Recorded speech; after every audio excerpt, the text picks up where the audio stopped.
अपनी उम्मतों को दीन की बातें बताएं। इनमें 4 किताबें बहुत मशहूर हैं। 1. तौरात हज़रत मूसा अलैहिस्सलाम को मिली। 2. ज़बूर हज़रत दाऊद अलैहिस्सलाम को मिली। 3. इंजील हज़रत ईसा अलैहिस्सलाम को मिली। 4. कुरान मजीद हमारे प्यारे पैगंबर हज़रत मोहम्मद सल्लल्लाहु अलैहि वसल्लम को मिला। कुरान मजीद अल्लाह ताला की आखिरी किताब है। इसके बाद कोई किताब आसमान से नहीं आएगी। क़यामत तक कुरान ही का हुक्म चलता रहेगा। दूसरी किताबों को गुमराह लोगों ने बहुत कुछ बदल डाला, मगर कुरान मजीद की हिफाजत का अल्लाह ताला ने वादा किया है, इसको कोई नहीं बदल सकता। सहाबा कराम रज़ी अल्लाह ताला अन्हुम से मुताल्लिक़ 23.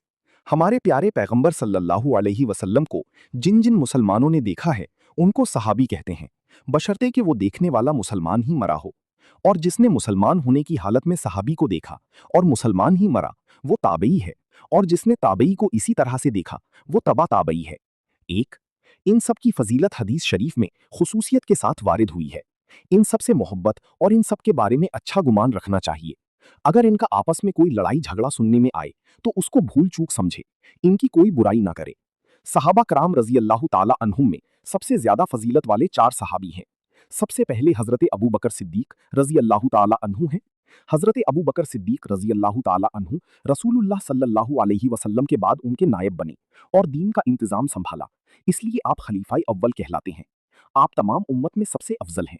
इनके बाद हजरत उमर रज़ी अल्लाह ताला अन्हु हैं, आप दूसरे खलीफा हैं। इनके बाद हजरत उस्मान रज़ी अल्लाह ताला अन्हु हैं, आप तीसरे खलीफा हैं। इनके बाद हजरत अली रज़ी अल्लाह ताला अन्हु हैं, आप चौथे खलीफा हैं। 24. सहाबी का इतना बड़ा रुतबा है कि बड़े से बड़ा वली भी रुतबे में अदना दर्जा की सहाबी के बराबर नहीं पहुंच सकता। अहले बैत से मुताल्लिक 25. रसूलुल्लाह सल्लल्लाहु अलैहि वसल्लम की औलाद